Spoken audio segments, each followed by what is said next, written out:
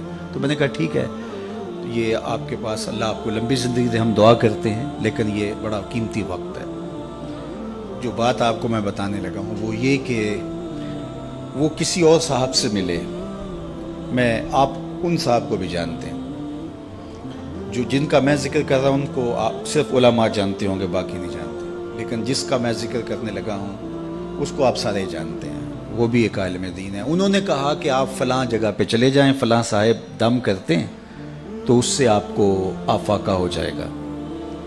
تو میں ان کو، میرے وہ بڑے ملنے والے ہیں تو میں ان کو فون کر دیتا ہوں. تو وہ صاحب وہاں چلے گئے اور انہوں نے جا کے جب اسپیشل ٹائم دیا اور انہوں نے جو ہے وہ کہا کہ ڈاکٹر جھوٹ بولتے ہیں، آپ بالکل ٹھیک ہو جائیں گے. بڑا ان کو جو ہے وہ تسلی دی اور ساتھ دم شم بھی کیا. جب وہ واپس آ رہے تھے تو بہت زیادہ خوش تھے، چونکہ ایک تو بیماری تھی، پھر ڈاکٹرز نے کہا تھا 1 مہینہ سوا مہینہ آپ کے پاس ہے. تو اب یہ مجھ سے پوچھا تو میں نے بھی کہا، دوسرے ڈاکٹر سے سیکنڈ اوپینین لیا تو اس نے بھی یہی کہا. لیکن یہ پہلا شخص تھا جس نے ان کو ریلیکس کر دیا. بالکل آپ پریشان نہ ہوں، ختم. اب وہ واقعی وہ ان کو لگا کہ میں تو، چونکہ ایک بوجھ تھا نا، نفسیاتی بوجھ، وہ اتر گیا. وہ گئے تو وہ پورے 8 دن جس نے مصلی بچھا کے اللہ اللہ کرنی تھی وہ اس کی تعریف کرتا رہا. کتنا اچھا ہے، کتنا فیض ہے، اتنا ہجوم تھا. پورے 8 دن بعد پھر حاضری تھی، پھر گیا اور پھر کہا کیا کیسا ہے. انہوں نے کہا جو بڑا فرق ہے. انہوں نے کہا آپ بالکل ٹھیک ہو جائیں گے. پھر دوسرا دم ڈال دیا. تو اگلے 8 دن بھی وہ اس کی تعریف کرتے رہے. پھر اگلے ہفتے گئے، چوتھے ہفتے واپس آ رہے تھے، راہ والی طبیعت خراب ہوئی، پھر ان کا انتقال ہو گیا. تو مجھے خبر ملی اور مجھے سارا واقعہ کسی نے سنایا. تو میں نے کہا اس ظالم نے 1 مہینے اس شخص نے جو اللہ کا ذکر کرنا تھا وہ چھین لیا اس سے. اس نے جو مصلی بچھا کے جو ہے وہ اللہ سے لو لگانی تھی وہ چھین لی. اسی لیے فاسقوں کے پاس، ایسے لوگوں کے پاس جانے کی یہ کم نحوست ہے. بات سمجھ آ رہی ہے؟ یہ کم نحوست ہے. اور اس نے جو حقوق العباد کی تلافی کرنی تھی، ظاہر زندگی گزری ہے، کوئی کسی سے سختی تلخ بات ہو جاتی ہے تو کسی سے جا کہنا تھا میاں میں تو مہمان ہوں مجھے معافی دے دے. تو وہ حق بھی سچ لیا. وہ پورا مہینہ صبح سے شام تک، وہ جمعہ بھی پڑھاتے تھے وہ صاحب، میں نام نہیں لیتا، تو جمعے میں بھی انہوں نے تذکرہ کیا کہ وہ بڑا فیض ہے یار، مجھے تو بڑا فائدہ ہو گیا. ہوا کیا کہ وہ نفسیاتی بوجھ اتر گیا اور ہوا وہ جو ڈاکٹر نے بتایا تھا. تو وہ اس سے اللہ کا ذکر چھین لیا. یہ بڑی باریک چال ہوتی ہے، تو اس سے ہمیں پناہ بھی مانگنی چاہیے. ایک صاحب تھے وہ عیسائی ہو گئے ایک زمانے میں، اور تھے وہ امام مسجد. تو وہ تقسیم ہند سے پہلے کی بات ہے اور وہ سیالکوٹ کا علاقہ تھا. تو کچھ علماء علاقے کے گئے، جا کے اس کو کہا کہ یار ہمیں بتاؤ نا کیا ہوا، کون سی دلیل تمہیں اچھی لگی اور تم نے اسلام چھوڑ دیا. تو اس نے کہا کہ میں ایک دن فجر کی نماز پڑھانے کے لیے آیا، سخت جھاڑے کا موسم، تو زمانے میں وہ ہیٹر شیٹر تو مسجدوں میں ہوتے نہیں تھے، تو بڑی مشکل سے وضو کیا تھا، کنویں پہ جا کے پانی نکالا، وضو کیا، اور میں جو ہے وہ ٹیک لگائے ایسے تھا تو میری آنکھ لگ گئی، ادھر اقامت ہو گئی. تو اب اگر میں وضو کرنے جاؤں تو ویسے نفس بھی نہیں مان رہا تھا اور نمازیوں کا اپنا پریشر ہوتا ہے، تو میں اٹھا اور نماز پڑھا دی. لیکن میرے دل میں بڑا ڈر لگا کہ میں نے مصلی رسول کی توہین کی ہے تو مجھے میرے اوپر کوئی عذاب آئے گا. لیکن سارا دن گزر گیا، کوئی عذاب نہیں آیا. پھر اگلے دن، اس سے اگلے دن، پھر آہستہ آہستہ میرا یہ معمول ہونے لگا کہ میں ایسی نماز پڑھا دیتا. ایک دن میں جنابت سے تھا اور میں ہمت کر لی اور مصلی پہ کھڑا ہو گیا اور نماز پڑھا دی. لیکن آج میں ڈرا کہ آج کوئی قہر کی بجلی ٹوٹے گی اور آج میرے اوپر عذاب آئے گا. لیکن سارا دن گزر گیا. شام میں نے فیصلہ کیا اسلام دین ہی سچا نہیں ہے، تو میں نے اسلام چھوڑ دیا. تو علماء نے کہا تو کہتا ہے میرے اوپر عذاب نہیں آیا، اللہ نے اپنا دین چھین لیا. تو سمجھتا ہے میرے اوپر عذاب کوئی نہیں آیا، اللہ نے اپنا دین چھین لیا. اللہ کسی سے توفیق سلب کر لے، یار تھپڑ تو اس کو ماریں گے نا، اس بچے کو جو جس کو آپ داخلہ جس کا ختم نہیں کرتے. کان تو اس کو پکڑائیں گے جس کو آپ کو اپنا بچہ سمجھیں گے. اور جس کو آپ نکال ہی دیں گے، نہ اس کو تھپڑ ماریں گے، نہ اس کو سزا دیں گے، نہ اس کو کان پکڑوائیں گے، نہ اس کو فائن کریں گے. فائن تو اسی کریں گے جس کو اپنا سمجھیں گے. تو اگر ٹانگ ٹوٹ جائے، کوئی اور نقصان ہو جائے، تو یہ تو اللہ کا ایک پیار کا روپ ہے کہ وہ تجھے سمجھاتا ہے، تنبیہ کرتا ہے تجھے. لیکن اس نے تجھ سے اپنا دین ہی چھین لیا، اس سے بڑا عذاب کیا ہو سکتا ہے؟ تو میں آپ سے یہ کہوں گا، ان عاملوں سے بچو. اتنی باریک چالیں ہیں ان کی. اور اب ہوا کیا کہ ان کے اوپر ایک نفسیاتی بوجھ تو تھا کہ 1 مہینہ میری زندگی ہے، تو اس نے وہ اتار پھینکا، وہ کچھ نہیں ہوگا آپ کو. تیرے پاس کیا دلیل ہے کہ کچھ نہیں ہوگا؟ تو جو ہے وہ اس کا وہ بھی، اور اس کا جو مہینہ تھا اللہ کے ساتھ لو لگانے کا، وہ اس فاسق فاجر اس عامل کی تعریف میں گزر گیا. حتیٰ کہ وہ درمیان میں جو 3-4 خطبات جمعہ آئے، اس کے اندر بھی جو ہے وہ اس کا ذکر چلتا رہا. تو اب یہ دیکھیے کہ یہ جہالت جو ہے وہ کہاں تک جاتی ہے. تو بات کر رہا تھا کہ شعور کا نور اللہ تعالیٰ عطا فرمائے تو پھر منزل آگے بڑھتی ہے. تو اگر آپ مجھے اسلام کا دوسرا نام پوچھیں تو اسلام کا دوسرا نام دین علم ہے. اللہ کے محبوب علیہ السلام نے احد کے موقع پہ جب 70 صحابہ شہید ہوئے تھے، تو اس وقت جب تدفین کا مرحلہ آیا تو حضور پوچھتے تھے کس کے سینے میں قرآن کی آیتیں زیادہ ہیں، اس کو آگے دفن کیا جاتا تھا. یعنی دنیا میں بھی وہ آگے اور دین میں بھی وہ آگے. ڈاکٹر غلام جیلانی برق نے اپنی کتاب میں لکھا کہ کسی جگہ پہ کوئی تقریب تھی، تو جو آگے والی رو تھی کرسیوں پہ کہ وہاں ڈی ایس پی صاحب کو، وہاں اس طرح کے عہدیداروں کو جو منصبدار ہیں، انتظامی امور کے ماہر جو ہیں وہ بڑے، ان کو بٹھایا گیا. اور پیچھے والی جو ہے وہ رو تھی، وہاں ٹیچرز کو، ہیڈ ماسٹر، پروفیسر وغیرہ کو بٹھایا گیا. تو وہاں سے جو واپس آئے تو انہوں نے جو ہے وہ اپنی کتاب میں اس کا ایک ذکر کیا ہے. تو وہ کہتے ہیں کہ یہ قوم آگے نہیں بڑھ سکتی، یہ قوم آگے نہیں بڑھ سکتی. کیوں نہیں آگے بڑھ سکتی؟ کہا کہ ایک پروفیسر کو دوسری رو میں بٹھایا جائے اور دوسری جانب جو ہے وہ ایک انتظامی سربراہ کو آگے بٹھایا جائے تو یہ قوم کیسے آگے وہ اس پہ رو رہے تھے. اور آج جو ہاہاکار مچی ہوئی ہے، اللہ اکبر، وہ مسجد کے اندر ٹیسٹ لے رہا ہوتا ہے جاہل مولوی صاحب کا کہ مولوی صاحب رکھنے اور 4-5 جاہل بیٹھے ہوتے ہیں، وہ ٹیسٹ لے رہے ہوتے ہیں. تو وہ اگر خودکشی جائز ہو تو خودکشی مولوی صاحب کو کر لینی چاہیے، لیکن یہ شریعت جائز قرار نہیں دیتی ہے. تو اب یہ جہالت ہو گئی ہے. بے وقوفاں دے نوکر ویکھے دانش مند سیانے، میاں صاحب نے کہا تھا بے وقوفاں دے نوکر ویکھے دانش مند سیانے. آج یہ ہے. تو پھر یہ قوم آگے کبھی نہیں بڑھ سکتی. 2 کو 2 سے ضرب دے تو حاصل ضرب 4 آتا ہے. یہ اللہ کا ضابطہ ہے، کبھی ہو ہی نہیں سکتا. یہ ٹکرے مارنے والی بات ہے. کبھی ہم اس سے امید لگا کے بیٹھتے ہیں، کبھی اس سے امید لگا کے بیٹھتے ہیں. کچھ بھی نہیں ہونے والا. تعمیر ہو جس سے آدم کی، یہ وہ گل ہی نہیں. اس مٹی سے کچھ نہیں نکلنے والا. جب تک ہم علم کی طرف نہیں آئیں گے، علم کی تکریم نہیں ہوگی، علم کی عزت نہیں ہوگی، علماء تیار نہیں ہوں گے، اور عصری دینی تکوینی ہر طرح کے فنی علوم، سب طرح کے علوم جب تک نہیں سیکھیں گے، کبھی بھی ہماری تقدیر نہیں بدل سکتی. یہ بات طے شدہ ہے. 2 ضرب 2 کے حاصل ضرب کی طرح ہے. اس میں کوئی دوسری رائے نہیں ہے. ہم احمقوں کی جنت میں رہتے ہیں کہ ہم سمجھتے ہیں کہ شاید ہم ایسے ہو جائیں، ایسے ہو جائیں. شارٹ کٹ سے کچھ نہیں ہوتا. جن قوموں نے آج عروج پایا ہے ان کی تاریخ پڑھ لیں، ایسا ہی ہوا ہے. تنے بزدہ سے بیزار ہے حق، خدائے زندہ زندوں کا خدا ہے. ایسا کبھی نہیں ہوگا کہ ہم ہاتھ پہ ہاتھ دھر کے بیٹھے اور علم کی آماج گاہیں اجڑ جائیں اور جاہلوں کو ہم جو ہیں وہ مناصب کے اوپر بٹھا دیں تو ہم سمجھیں کہ ہم جو ہے وہ ترقی پا جائیں. کبھی بھی نہیں ہو سکتا. اس لیے ہمیں علم کی آماج گاہوں کو آباد کرنا ہوگا. اب جو معاشرے میں پھیلا ہوا ہے، ہم اگر اس کو دیکھیں تو ہم تو مایوس ہو جاتے ہیں کہ ہم کیا کر سکتے ہیں. جب اتنا کچھ پھیلا ہوا ہے تو صرف ہمیں ہمارے حصے کا کام کرنے کا کہا گیا ہے. ہمارے ہاں ذمہ داری بھی وہی ہے اور ہمارا رب ہم سے پوچھے گا بھی اتنا ہی.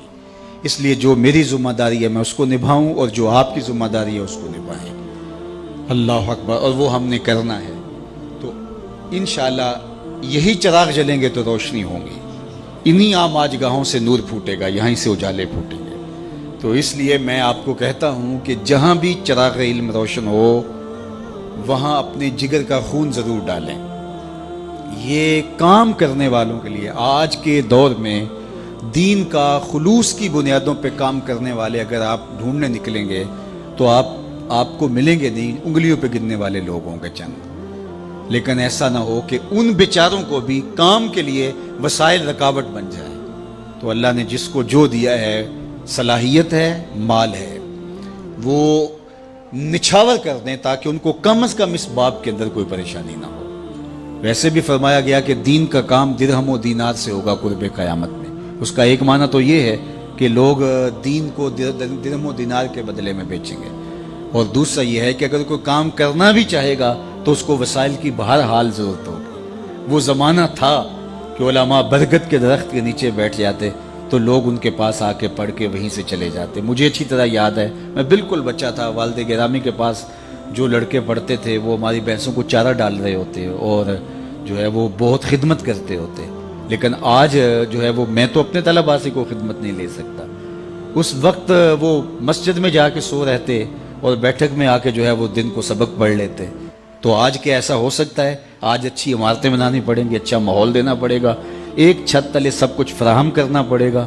تو پھر تقاضے بدل گئے ہیں. جب تقاضے بدل گئے ہیں تو ہمیں بھی جو ہے وہ تھوڑا سا اس میں کام دینا ہوگا، اور اس راستے کے اندر خرچ کیا گیا مال. حضرت شیخ احمد مجدد الفسانی علیہ رحمہ فرماتے ہیں دیگر مدات میں خلوص کے ساتھ لاکھوں روپے خرچ کرنے سے اعانت دین میں ایک دانگ یعنی ایک ٹگا خرچ کرنا زیادہ افضل ہے، کیونکہ اس سے اعانت دین ہوگی، دین کو تقویت ملے گی. تو اس لیے میں آپ سے کہوں گا ہمیں بہت بڑے سرمایہ داروں کی ضرورت نہیں. یہ جتنے لوگ یہاں آپ بیٹھے ہوئے ہیں، آپ کو لاکھوں نہیں ہیں، ہزاروں نہیں ہیں، چند سو لوگ ہیں. اگر آپ چند سو لوگ یہ سمجھ لیں کہ اللہ نے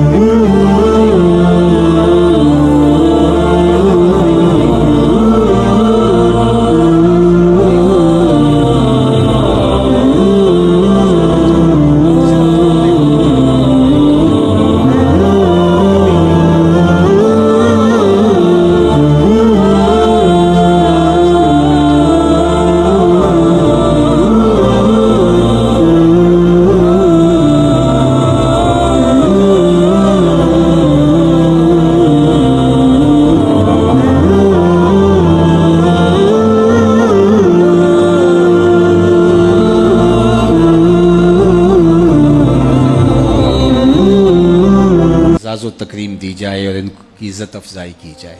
تو اللہ اس مسجد کو، اس دارالعلوم کو آباد رکھے، اور خالد مرحوم رحمۃ اللہ تعالیٰ علیہ کی قبر کو بقعہ نور بنائے. ان کے جو رفقائے کار ہیں، محترم حیدری صاحب ہیں اور دیگر، اللہ تعالیٰ ان کو ان کے مشن پر گامزن رکھے، اور یہ جو سلسلہ نور شروع کیا ہے اللہ تعالیٰ اس کے لیے خزانہ غیب سے وسائل بھی دے، اور اللہ تعالیٰ جل شانہ یہاں خوبصورت تعلیمی نظم کی صورت عملی طور پہ ہمیں نظر بھی آئے. اللہ اپنی خاص پناہ امان اور حفاظتوں کا حصار دے. وآخر دعوانا ان الحمدللہ.